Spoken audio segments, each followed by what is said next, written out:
নমস্কার, ওঙ্কার বাংলায় আপনাদের সকলকে স্বাগত। এই মুহূর্তে আপনারা দেখছেন ওঙ্কার বাংলা। আপনাদের সাথে রয়েছে আমি অপরূপা। চোখ রাখবো বিস্তারিত খবরের দিকে। চোখ রাখবো শহরের কিছু গুরুত্বপূর্ণ খবরের দিকে, কারণ এখন সময় নগর মহানগরের। এসআইআর প্রক্রিয়াকরণের সময় বাড়ল। নির্বাচন কমিশনের আকস্মিক পদক্ষেপ। এসআইআর প্রক্রিয়া যথেষ্ট সময় নিয়ে হচ্ছে না, এত তাড়াহুড়ো কিসের? এই ধরনের প্রশ্ন একাধিক রাজনৈতিক দলগুলির কণ্ঠে কিন্তু বারবার উঠে আসছিল। পাশাপাশি এসআইআর প্রক্রিয়ার দায়িত্বে থাকা বিএলওদের তরফ থেকেও বারবার কাজের পর্যাপ্ত সময় তারা পাচ্ছেন না, অসুবিধার সম্মুখীন হচ্ছে বলেও দাবি উঠছিল। এই আবহেই বাড়ানো হলো এসআইআর এর সময়।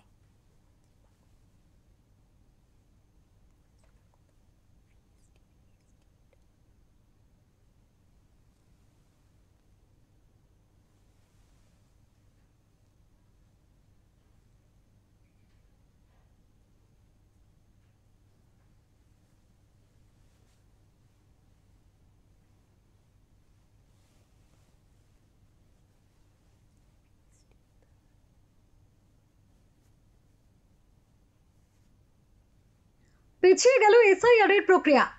কমিশনের সূত্রে খবর, কয়েকটি রাজ্য এবং কেন্দ্রীয় শাসিত অঞ্চলে এসআইআর প্রক্রিয়া বিভিন্ন কারণে ধীর গতিতে চলছে।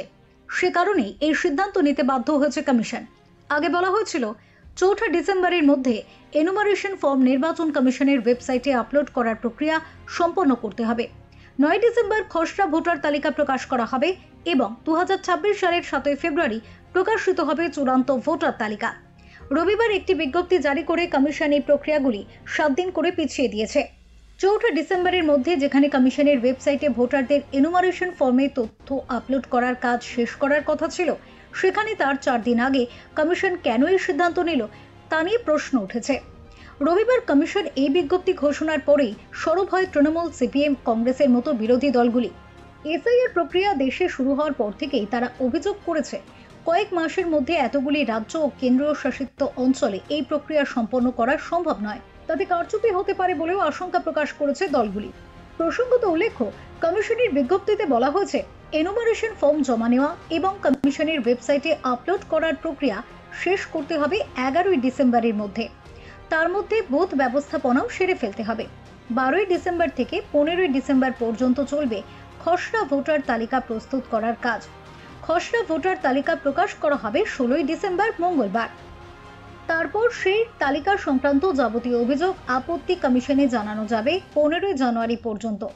খসড়া তালিকার সমস্ত আপত্তি, অভিযোগ এবং দাবি খতিয়ে দেখে পদক্ষেপ করা, বিতর্কে নিষ্পত্তি করা, প্রয়োজনের সংশ্লিষ্ট ভোটারকে শুনানিতে ডাকা এবং আলোচনার সাপেক্ষে সন্দেহ দূর করার কাজ ওরা করবেন ১৬ই ডিসেম্বর থেকে ৭ ফেব্রুয়ারি পর্যন্ত। ১০ই ফেব্রুয়ারির মধ্যে ভোটার তালিকা ভালো করে খতিয়ে দেখে চূড়ান্ত করার জন্য কমিশনের অনুমতি নিতে হবে। তারপর চূড়ান্ত ভোটার তালিকা প্রকাশ করা হবে ১৪ই ফেব্রুয়ারি। কমিশনের এই সিদ্ধান্তে বিএলওরা কিছুটা বেশি সময় পাবেন। এসআইআর প্রক্রিয়া শুরু হওয়ার পর থেকেই বিএলওদের একাংশ কাজের চাপ নিয়ে অভিযোগ করেছেন। তারা বারবার জানিয়েছেন, ভোটারদের তথ্য ডিজিটাইজ করতে অনেক সময় লাগছে, তার জন্য প্রয়োজনীয় পরিকাঠামো নেই। সে কারণে সময়সীমার মধ্যে এনুমারেশন ফর্ম বিলি সংগ্রহ করে ডিজিটাইজেশনের কাজ সম্ভব নয়। এবার কমিশন সেই প্রক্রিয়ার সময়সীমা বৃদ্ধি করায় বিএলওদের সংগঠনের দাবি, তাদের অভিযোগকে মান্যতা দেওয়া হয়েছে। ব্যুরো রিপোর্ট, ওঙ্কার বাংলা। এই মুহূর্তে এই বিষয়ে আমরা কথা বলবো। আমাদের সাথে রয়েছেন আমাদের প্রতিনিধি বিশ্বজিৎ হালদার। কথা বলবো বিশ্বজিতের সাথে, জানার চেষ্টা করব বিশ্বজিৎ, যেখানে প্রথম থেকেই এসআইআর প্রক্রিয়াকরণ নিয়ে একাধিক প্রশ্ন উঠছিল, কিন্তু তার মধ্যেও নির্বাচন কমিশন কিন্তু একেবারে স্ট্রিক্ট ছিল এই বিষয়ে, কিন্তু হঠাৎ করে এই রকম একটি বিজ্ঞপ্তির সামনে এলো, কি কারণ? একদমই, দেখো, প্রথম থেকে কিন্তু তৃণমূল কংগ্রেস তারা বারবার বলে আসছিল যে এত কম সময়ের মধ্যে এসআইআর প্রক্রিয়া সম্পন্ন করা কোনোভাবেই সম্ভব নয়। মমতা বন্দ্যোপাধ্যায় তো স্বয়ং তিনি প্রকাশ্যে বলেছেন যে যেটা ৩ বছরের প্রক্রিয়া, মানে ৩ বছর ধরে যে প্রক্রিয়া শেষ করা সম্ভব, সেই প্রক্রিয়া মাত্র ২ মাসে কি করে হওয়া সম্ভব, এই প্রশ্নটা উঠেছিল। তারপরে কিন্তু একাধিকবার রাস্তায় নেমে প্রতিবাদ জানিয়েছে তৃণমূল কংগ্রেস।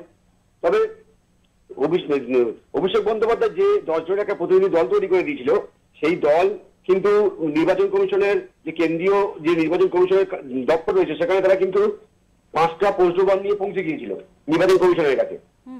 তারপরে পরে কিন্তু এই বিজ্ঞপ্তি নির্বাচন কমিশনের, এতে স্বাভাবিকভাবে তৃণমূল কংগ্রেস তারা জয় দেখছে। তৃণমূল কংগ্রেসের পক্ষ থেকে সাংবাদিক সম্মেলন করে চন্দ্র ভট্টাচার্য দাবি করছেন যে এটা কার্যত তৃণমূল কংগ্রেসের যে দাবি তুলে আসছিল তার জয়। কিন্তু রাজনৈতিক মহল যেটা বলছে কার জয় কার পরাজয় সেটা পরের বিষয়, কিন্তু এই যে সময়টা বাড়ানো হলো, এটুকু সময় বাড়িয়ে খুব একটা লাভ হবে না। বামপন্থীরা অন্তত এটুকু বলছেন যে সিপিএম এর রাজ্য সম্পাদক মোহাম্মদ সেলিম অন্তত এটা বলছেন যে এই যে সময় বাড়ানো হলো, দীর্ঘদিন ধরে যে দাবি তোলা হচ্ছিল, তারপরে যে সময় বাড়ানো হলো, যে সময়টুকু বাড়ানো হলো এটা কিন্তু পর্যাপ্ত নয়, এর থেকে বেশি সময় বাড়ানো উচিত ছিল। যদিও এই সিদ্ধান্তে বিরোধীরা অনেকটা স্বস্তি নিঃশ্বাস দিচ্ছে, তারা বলছেন যেটুকু সময় বেড়েছে তার জন্য অন্তত তারা স্বস্তি নিঃশ্বাস ফেলতে পারবেন। বিশ্বজিৎ, এক্ষেত্রে বারবার বিএলওদের তরফ থেকে একটি দাবি উঠছিল যে অভিযোগ উঠছিল বিএলওরা অসুবিধার মধ্যে পড়ছেন, শারীরিকভাবে অসুস্থ হয়ে পড়ছেন, পাশাপাশি ডিজিটাইজেশন করার যে প্রক্রিয়া সেক্ষেত্রে সার্ভার ডাউন থাকছে, তাদের অসুবিধা হচ্ছে, এরকম নানান অভিযোগ কিন্তু তাদের তরফ থেকে উঠছিল। এবং কিছুদিন আগেই কিন্তু বিএলওদের তরফ থেকে তাদের সংগঠন কিন্তু নির্বাচন কমিশনের দ্বারস্থও হয়েছিল এই বিষয় নিয়ে। তারপরে এই ধরনের বিজ্ঞপ্তি, কোথাও গিয়ে বিএলওদের বক্তব্য তাদের দাবি মান্যতা পেয়েছে, সত্যি কি তাই? একদমই। দেখো, বিএলওরা তো ইতিমধ্যে তারা মানে বলছেন যে এই যে বিজ্ঞপ্তি প্রকাশ করা হলো, নির্বাচন কমিশন যে বিজ্ঞপ্তি প্রকাশ করলো, সময় বাড়ালো, এটা আসলে কিছুটা হলেও তারা স্বস্তি পাবে ঠিকই, কিন্তু আরো বেশি সময় তারা দাবি করছিলেন যে এত কম সময়ের মধ্যে তো হওয়া সম্ভব হচ্ছে না, কারণ তারা যে তথ্যগুলো সংগ্রহ করে আনছে, এনুমারেশন যে ফর্মটা ভোটারদের বাড়ি থেকে তারা সংগ্রহ করে আনছে, তার যে ডকুমেন্টেশন করা বা তার যে সার্ভারে যে সমস্যাগুলো বারবার তারা বলছিল যে সেগুলো তথ্য তারা যখন সংরক্ষণ করতে যাচ্ছিলেন তখন গিয়ে সার্ভার ডাউন হয়ে যাচ্ছিল, বেশ কয়েক ঘন্টা ধরে তারা কোনো সিগন্যাল পাচ্ছিলেন। এই অভিযোগটা সত্যি তারা করেছিল এবং নির্বাচন কমিশন তা পরোক্ষ করে দেখেছেন। কিন্তু নির্বাচন কমিশন বিজ্ঞপ্তি যেটা জানিয়েছে এটা কিন্তু অবশ্যই করে বিরোধীদের একটি অবশ্যই স্বস্তি দেবে। তবে বিরোধীরা যেটা বলছে যে এই যে সময়টুকু এটা কিন্তু আরো বেশি বাড়ানো হলে ভালো হতো। তৃণমূল কংগ্রেস জয় দেখছে, তবে বিজেপি কিন্তু চুপ নেই। বিজেপি কিন্তু তুমি জানো যে কালকের পর্যন্ত বিজেপির রাজ্য সভাপতি শ্রমিক ভট্টাচার্য তিনি দাবি করেছিলেন যে এই মুহূর্তে যে প্রক্রিয়ায় বাংলায় এসআইআর চলছে এটা তারা সন্তুষ্ট নয়। তারা জ্ঞানেশ কুমারকে বাংলা সফরে আসার জন্য আবেদনও জানিয়েছিলেন। সেই পরিস্থিতির মধ্যে কিন্তু আজকে এই বদল। তাহলে তৃণমূল কংগ্রেস বলছে যে কোথাও কি তাহলে তৃণমূল কংগ্রেস মুখপাত্র অরূপ চক্রবর্তী তিনি স্পষ্ট বলছেন যে যেহেতু বিজেপির পক্ষ থেকে বারবার বলা হচ্ছিল যে 1,20,00,000 নাম বাদ যাবে, কিন্তু যেখানে নির্বাচন কমিশন বলছে প্রায় 80% ফর্ম ফিল আপ হয়ে গেছে, তারপরেও দেখা যাচ্ছে যে বাদ দেওয়ার যে বিজেপির যে দাবি ছিল বাদ দেওয়া 1,20,00,000 সেখানে যখন পৌঁছাচ্ছে না, তাহলে নির্বাচন কমিশন কি বিজেপিকে বাড়তি সুবিধা দেওয়ার জন্য আবার এই সময়টুকু বাড়িয়ে দিলেন? এটা তৃণমূল কংগ্রেস এটাও বলছে যে এই বাড়ানোর পিছনে কিন্তু বিজেপির যে সুবিধা করে দেওয়া হলো, কারণ বিজেপি চেয়েছিল 1,20,00,000 বাদ যাক, সেটা বাদ যায়নি, কারণ 80% পুরো ফর্ম ফিল আপ হয়ে যাওয়ার পরে যখন দেখা যাচ্ছে যে সেটা 50 লাখেরও পার হচ্ছে না, সেজন্যই কিন্তু নির্বাচন কমিশন বিজেপির অঙ্গুলি হেলনে এই সিদ্ধান্তটা নিয়েছে। অনেক ধন্যবাদ বিশ্বজিৎ, অনেক ধন্যবাদ তোমাকে। আমাদের সাথে ছিলেন আমাদের প্রতিনিধি বিশ্বজিৎ হালদার। স্বাভাবিকভাবেই এই প্রশ্ন কিন্তু উঠছে যে একদিকে যখন বারবার অভিযোগ উঠে আসছিল যে এসআইআর এর প্রক্রিয়াকরণের সময়সীমা পর্যাপ্ত নয়, সেক্ষেত্রে আরও সময় বাড়ানো দরকার, তার মাঝে বিএলওদের তরফ থেকে অভিযোগ উঠে আসছিল যে তারা পর্যাপ্ত সময় পাচ্ছেন না, ডিজিটাইজেশন করতে তাদের সমস্যা হচ্ছে এবং সেক্ষেত্রে তারা অসুস্থ হয়ে পড়ছেন, তাদের আরও সময় দরকার।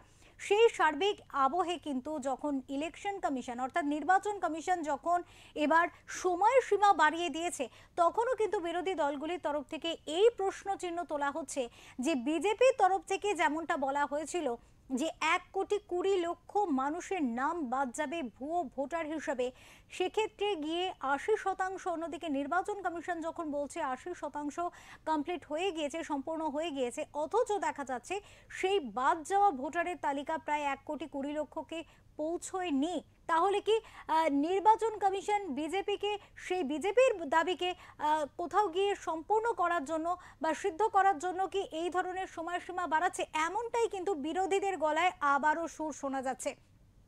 যদিও এসআইআর আবহে আজ যে ঘোষণা হয়েছে, যে বিজ্ঞপ্তির সামনে এসছে ইলেকশন কমিশনের তরফ থেকে, তা কিন্তু যথেষ্ট চমকপ্রদ। এক্ষেত্রে কিন্তু এসআইআর প্রক্রিয়াকরণের সময়সীমা বেশ কিছুটা বাড়িয়েছে নির্বাচন কমিশন। যদিও সিপিএম এর তরফ থেকে বামেদের তরফ থেকে তোলা হচ্ছে যে অভিযোগ যে ইলেকশন কমিশনের তরফ থেকে সময়সীমা বাড়ানো হলেও সেই সময়সীমাও কিন্তু পর্যাপ্ত নয়, আরও সময় দরকার ছিল।